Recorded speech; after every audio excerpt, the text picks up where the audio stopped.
إعلاما بدائيا يمكن له أن يسير في ركب الإعلام العالمي إذا استمرت الخطة، فنكون في عامين قد أهلنا صناع المحتوى الرقمي بشكل خاص على صياغة خطاب إعلامي مواكب ولامس للحقيقة وجوهره التطور والمصداقية، فيمكن من خلال عامين أن تؤهل 100 كادر متخصص في صناعة المحتوى الرقمي بشكل خاص وثابت، و100 كادر بديل غير المحررين والناشرين والصحفيين والمسؤولين، حتى المدراء طبعا يدخلوا دورات لأنه ما عارفين، فهمت؟ إلى جانب المدراء في التأهيل وتخصيصهم لهذا المشروع. في هذين العامين يتم تسليم المؤثرين مقرات ثابتة وأماكن سكن خاصة أو جماعية، وكافة متطلباتهم في العمل من الأجهزة الحديثة والهواتف واللابتوبات. الزول شال من كلامنا ده كله، شال لك التلفون دي، قال لك تلفون ايفون 17 برو ماكس. طيب حل مشاكل الاعلام لو انت بتقدر تحل فعلا يا اخواننا. لما العقليه تبقى عقليه ده اعلامنا نحن، انا وفلان وفلان، انا قريب القياده يا اخويا، القياده ذاتها حتتبرأ منك. انت ما مشيت نياله، ما قدرت تقابل الرئيس، انت ذاتك ما قدرت تقابله، انت قريبه ما قدرت تقابله، اطلع اقول قابلته، اطلع اقول قابلته. انت مشيت نياله ما قدرت تقابل الرئيس، ولما قابلت قائد ثاني قابلته معك 25 نفر، ما قدرت ذاتك تقابله. ده بيعني شنو؟ معناه انت خاتي لك حواجز يا زول، ما تجي تقعد تشوي الشاي. ما كل ما تكلمت والله انا قريب، والله انا قريب. ليس الفتى من يقول كان ابي، صح ولا لا يا جماعه؟ الفتى بقول شنو؟ ها انا ذا.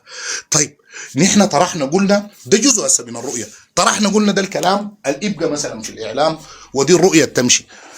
زولنا ده شال الكلام شك شك شك شك شك، جرى بكره مشى لقى واحد من الشباب المميزين عندهم تكريم، زي ما قلت لك اجر العاملين، ان الله لا يضيع اجر العاملين، ان الله لا يضيع اجر من احسن عملا. كويس؟ الزول داك احسن عمل ووصل ال100,000 متابع، وربنا جعل له انه يكرموه وان شاء الله يكرموه اكثر، وادوا اللابتوب الفضي بتاع يوتيوب، وكلكم عارفين الكلام ده انتوا، انه اللابتوب الفضي ده اصلا بيدوه لما انت تصل الحته دي السقيف ده، وده واللي قدام بتاخد يعني، فهمت؟ طيب الزول ده اجتهد، انت جاري تسرق مجهوده ليه؟ تاني يوم جاء ظهر بشكل مرتبك، بشكل ضعيف، بشكل عاجز، ما قادر يتكلم. يا جماعه انتوا قايلين اي زول هو، فهمت؟ فظهر وقال انه يعني اوحى ليك انه هو بتاع التكريم. انتم ملاحظين خطوره الكلام ده؟ كويس؟ انه زي كانه او عليك هنا انه انا اللي كرمت الزول ده. لاحظوا انت تكرم زول، انت تكرم مؤسسه، انت تكرم، فهمت؟ قال يوم للشباب بيتكلم معاهم التابعين له، قال لهم انا الزول ترى البشير له ترى بيلقى قيمه. هو يا القيمه انت وين بتاعتك؟ لو قال البشير له بيلقى قيمه، وانت اي زول شيرت له ذاته ما بتلاقي تاني، خلاص بيكون مشاهدات ذاته كويس؟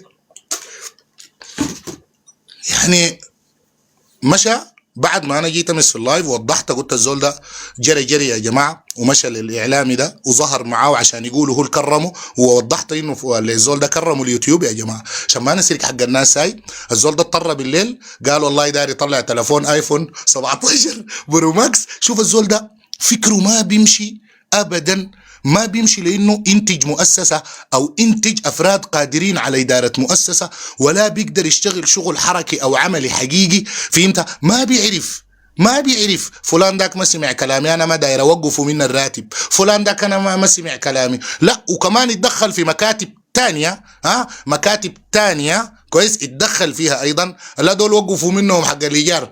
والله يا زول تلاقي الناس بتفسح فيه في ده. يلا سؤال، إذا كان أنت دي طريقة تعاملك، ده بدل على إنك أول حاجة شخصيتك ضعيفة طبعا منتهية، ده واحد. الحاجة الثانية بدل على حقد دفين أنت تجاه أي إعلامي، ودي مشكلة حقيقية والله يا جماعة، دي مشكلة حقيقية. كويس؟ فالكلام ده مهم والله. أبو إدريس أنا للآن شغال بكوابح، وحاط الله خدت رجلي في الفورمولا بعد ده، وحاط الله زول ده فيه يعني فساد كده، أنا لو اتكلمت عنه والله الليلة وحياة الله شفتها يا ده موضوع تاني، لكن انا للان هسه قاعد اتكلم 20 وصلت 25% كده لغايه الان. طيب اذا كان الامر كذلك، كيف انا بجيب زول زي ده لا بيفهم في الاعلام، بكرر، ولا بيعرف في الاعلام؟ اول حاجه الاعلام ده كان واحد وكان رؤيته واحده، فجاه كده مما جاء دخل الزول ده خرب لنا الاعلام، لانه ما بيفهم ولانه في مرض بتاع حقد. طيب البت اللي انت قاعده دي او السيده الوليه دي، فهمت؟ انت بالمناسبه انا داير اقول لك حاجه يا اخي، والله في حاجه مهمه جدا جدا. احمد الضي قبل ايام انتقد القياده، انتقد كذا، والقياده سمعت، فهمت؟ وصلت الرساله والامور مشت. انت الوداك تمشي تشوش في نيروبي شنو؟ ايه؟ ايه؟ سائلني مالك؟ انا سالتك؟ سائلني مالك؟ اتحمل. القياده سالتك يا اخوي سين سؤال كويس؟ سين سؤال. لا لا لا لا لا، الناس تكون مطمئنه. سين سؤال. والله مشكله.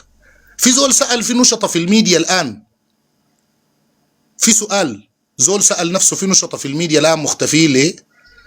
نشطه الان في الميديا مختفين ليه؟ حق النت ما عندهم، وجزء من الفساد فاسدوا الزول ده المدير ده، والله العظيم جد. والله وقفوا من ده. لا انا ده ما سمع كلامي امبارح، والله نشطه بتعرفهم الايام دي ما ظاهرين، ما ظاهرين، وناشطات اخواتنا وكريمات وناس افاتارات جدا برضهم الان ما ظاهرين بسبب الزول ده وسياساته. نطالب بإقالة هذا الزول نهائيا. تاني ما دايرينه. تاني ما دايرين، الناس ما دايرينه. الاعلام بقى ما دايره كده. والله بقى ما الناس بقوا ما بيرغبوا فيه. هو اصلا ما كان في زول فهمت راغب فيه اساسا، يعني ما في زول راغب عليه. طيب اذا كان الاقصاء بتاع نيروبي، اول حاجه حتى مصعب الضي ده انت اقصيته من نيروبي، الوداك تقصيه شنو يا فوجي الليله برق الرؤوض لامح من سوح ضريح كنز الفلاح. الوداك تمشي تقصي مصعب من نيروبي شنو؟ واقصيت عيسى ودبوك، اقصيته ولا ما اقصيته؟ مشيت قعدت سمعت كلام النسوان قالوا لك يا اخي ودي فلان ودي فلان. ليه يا اخي؟ مع النسوان اهلنا مننا وفينا، اليوم المراه لها قيمتها الاجتماعيه، يا ربنا سبحانه وتعالى اداها قيمتها زيه زي الرجل واحد. لا هنا بنتكلم عن انه انت قلت لهم لا انا بسمع كلام اسيا بنت مزاحم، العامله في اسيا بنت مزاحم دي ناس الكي، قلت له والله انا بمشي حرف الكاف كويس. طيب فيبقى مصعب وساجد وعيسى حميدان ديل انت اقصيتهم من نيروبي، قالوا الضي بدا الضرب في المليان. لا ابو ادريس والله انا لاسي هنا كويس، انا والله لاسي متزن. طيب ديل اقصيتهم ما يمشوا نيروبي، قلت والله الناس ديل ما تابعين لي. الناس ديل انا ترى بشوف ما يجوا. طيب بس الناس دي انا ذاتي كده انا ما بتكلم بلسان الناس، لكن اسن الناس اغلبها الان بقت تقول ذاتها ما دايرك. يلا انت ذاتك الناس ما دايرينك بعد تاني. طيب احمد الضي يتكلم في القياده، انت الحشرك شنو؟ مشيت اجتمعت في نيروبي، مشيت قلت والله انا الاعلام وما الاعلام، وقلت للكسول الرمه ذاك اضرب وقول كده وكده وكده وكده، وذاك طبعا ما حول ولا قوه، اعوذ بالله لا حول ولا حسبنا الله وان امسينا وامسى الملك اعوذ برب الناس ملك الناس اله الناس من شر الوسواس الخناس الذي يوسوس في صدور الناس من الجنه والناس. ذاك عيون الثعبانيه ديك اكبر خسيس عامل لك فيها مسكين. انا عارف. طيب مشيت قعدت هناك في نيروبي صح ولا لا؟ انت قايل انا الاخبار ما عندي من اول يوم، قايلني انا ما متابع ولا شنو؟ طيب مشيت قلت لهم الزول ده ليه يقول كده صح ولا لا؟ مشيت شوشته ولخبطته وافسدته وكذبته. الوداك تاخدتني في راسك شنو؟ الوداك توريني كده تعمل شنو؟ بس ده سؤال، الوداك شنو؟ انت وقت تضرب ما بتعرف تضرب وين؟ وقبل ما تضرب يتلفت تشوف اللي حواليك. طيب عشان ما تسوي حاجه سويها نجيضه. طيب الوداك تمشي تسالني انا شنو؟ مالك ومالي؟ انا انتقدت القياده، انت عامل فيها ود الاسره وما بتقبل وكده. هي الاسره يعني ما سمعت كلامي يعني؟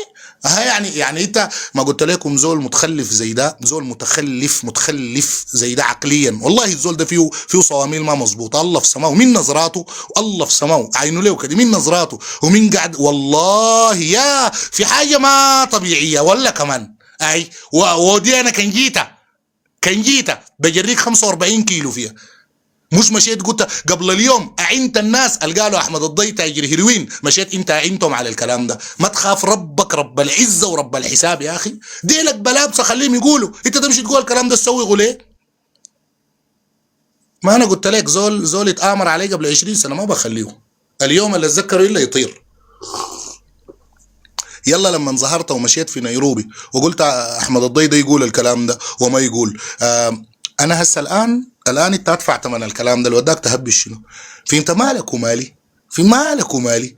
قال الزول ده خصم على القضيه لازم يقمع بكل قوه، اتشال طبعا ويتحاسب، يكون عبره لمن اعتبر، يكون عبره لمن اعتبر الزول الجاي جديد وما عارف اي حاجه ده. بعدين تاني ما اسمعك يا هي، ما اسمعك تاني تتكلم عن الثوره انت بتفهم فيها شنو ولا شاركت فيها وين انت؟ ما عادي ممكن امشي الميدان اخذ لي لقطه وي، ثوره انت اخذت لها بومبان ولا كنت بتمرق لها مظاهرات؟ ثوره انت مشيت لها معتقل ولا كنت بتقرا لها كتاب؟ يوم واحد انت شاركت في اعمال انسانيه ولا فكريه ولا يوم من الايام ولا شاركت في حلقات سياسيه ولا منتديات؟ ولا بتفهم انت الكلام ده؟ الزول زيك ده ما بيفهم، بيجيبوا يخطوا في راس الناس. يلا الناس هسه قاموا، اذا نهض الشعب تنتهي اللعبه. يلا الناس قاموا ما دايرين تاني. فأي عملية بتاعت فساد أفاتار القوم وفارسهم يا أخي. سلاما يا الجنينة، سلاما ابن الجنينة وابن السودان الأغر. تحياتي علي عبد الناصر، فارس القوم وفارسهم. تحياتي لك يا بطل. بيقول إنه ركز على المحاسبة. أيوة المحاسبة جاية، احنا من جبال بنجوط فيها ولينا فترة. طيب الزول ده خرب الإعلام، أقصى النشطة، خرب النشطاء. طيب انت يا الزول اللي بتقول عندك ايفون برو ماكس، عندك ناس في مكتبك اذكرهم ليك يا فاسد. عندك ناس في مكتبك اتواصلوا معاك الفترة اللي فاتت قالوا في كلامهم، قالوا لك يا المدير نحن مضغوطين بكذا وبكذا وبكذا، صح ولا لا؟ وقالوا لك الان نحن مهددين بالسجن بسبب انه الايجارات ما دافعيننا. والله يا جماعه انا اتاسف اقول الكلام ده لكن ده الحاصل. قالوا لك الكلام ده صح ولا لا؟ عملت شنو في الحاجه دي؟ دارت تتكلم عن ايفون 17 يا متخلف؟ طيب ما وقفت مع انا الزول ده ما تابع لمكتبه يا اخوانا، لا انا لا مصعب فهمت، ما تابع لمكتبه، لكن نشطاء اللي في مكتبه بيتواصلوا معاه وبقول له اتحرك يا هو ذاته، بيقول له اتحرك وسوي، بيقول لهم انا ده ما عندي قروش، انا ده ما عندي حاجه اسويها. وانت بالمناسبه فعلا ما عندك مخ في ما عندك وعي. والله انا قاعد احين عليك صراحه، اقسم بالله بقيت تحنن انت اكثر من اي حاجه ثانيه. خلي الله المطبلاتيه اللي كانوا شفت بيودوك لهناك.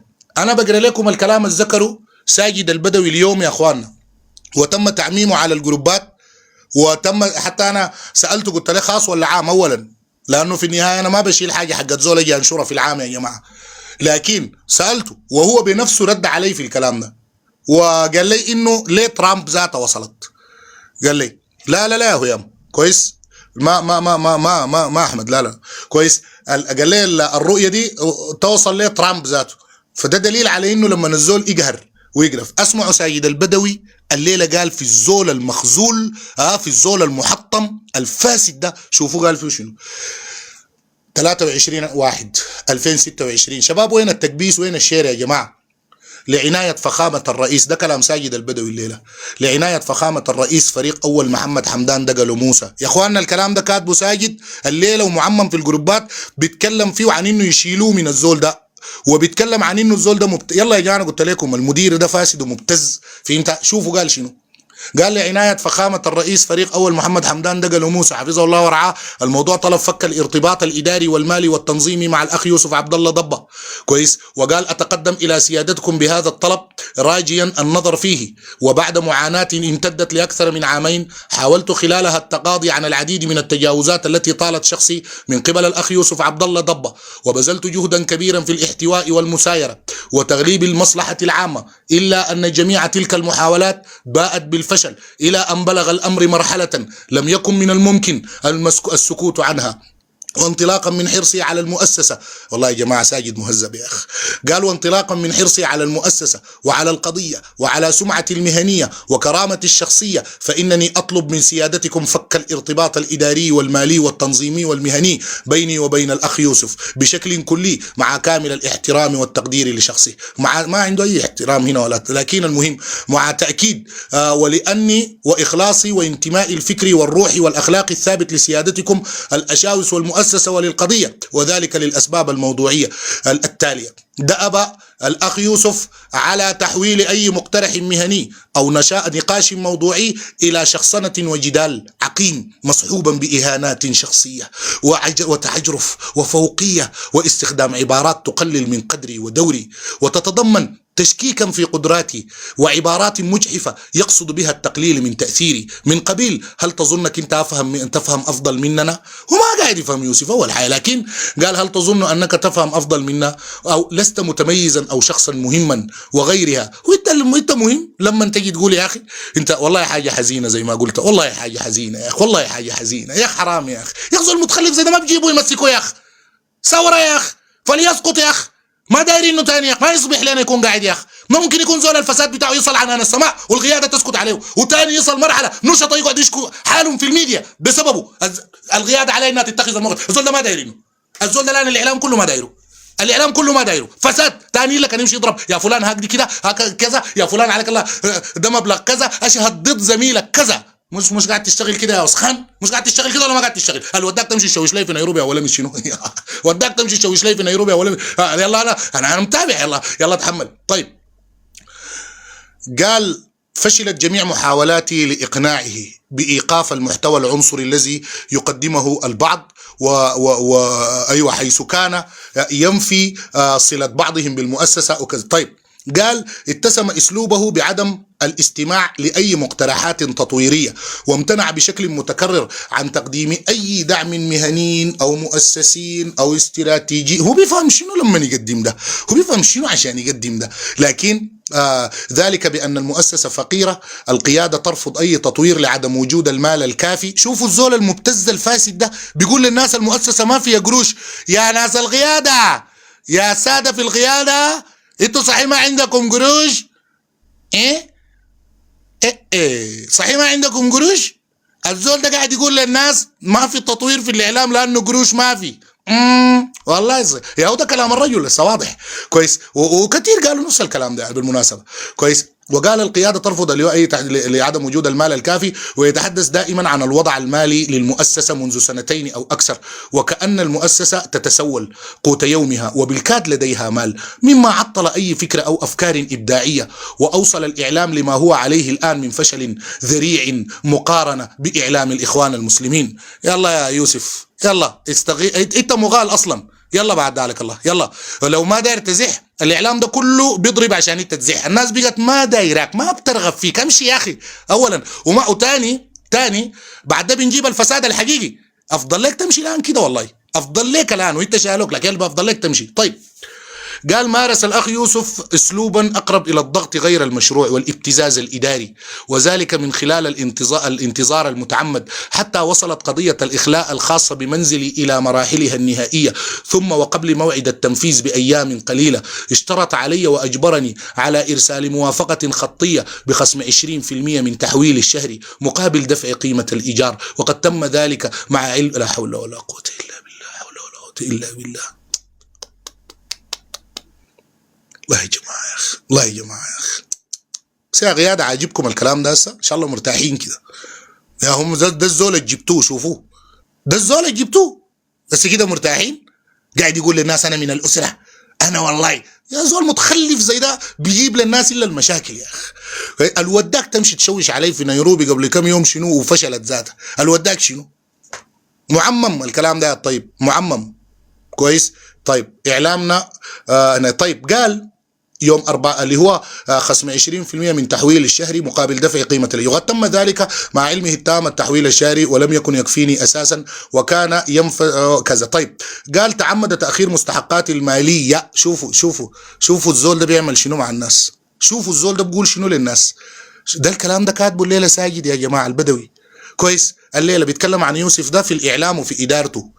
يلا يا قيادة خموا وصروا كده عاجبكم، مش بقيتونا مضحكة للبلابسة. ده كله أنا بحمله للقيادة، هم جابوا الزول ده وهم اللي أصروا يقعد، والزول فاسد، لكن في نفرين دايرين يقعد، تاني ما يقعد ها.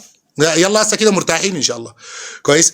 قال تعمد تأخير مستحقات المالية وإيقاف تعطيل التحويلات الخاصة بي دون مبرر. بيمشي بيديها لديك فهمت؟ بديها لبنتي مزاحم حرف الكاف ديك. فهمت؟ لانه ديك عامله له حبل ورابطه بها، في رابطه بها، وفهمت جراه وكده يعني كمبالغه يعني. فهمت؟ يعني ما شايفاه زول ذاته اساسا، لكن بتمشي به لاهداف. ديك ذكيه جدا.